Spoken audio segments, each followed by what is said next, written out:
Uwanja wetu huu ni miongoni, nadhani kama sio uwanja namba 1 kwa Afrika, basi tutakuwa ni miongoni mwa viwanja vitatu bora vilivyojengwa katika bara letu la Afrika, venye inspiration au motive inayoreflect uhalisia wa maisha na jiografia ya eneo husika.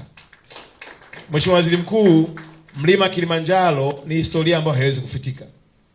Kwa hiyo mtu akija atauona mlima Kilimanjaro kupitia uwanja wetu wa hapa Arusha.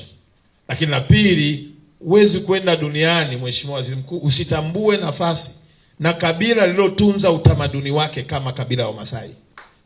Mtu akija hapa ataiona simbo na alama inayotambulisha utunzaji wa utamaduni na kabila letu la Wamasai ambalo limeendelea kutuheshimisha taifa letu la Tanzania. Lakini kama ilivyo ada, mapenzi ya Mwenyezi Mungu, kuwa na madini ya Tanzanite yanayopatikana Tanzania tu, na yenyewe Mheshimiwa Waziri Mkuu yameonekana kwenye hili eneo. Kwa kumalizia tu katika hilo eneo, viwanja vyetu vingi tulivyo navyo havina sehemu maalum ya watu mashuhuri. Mtu kama rais ni kiongozi mkubwa. Uwanja huu umemtambua na kumpa nafasi yake.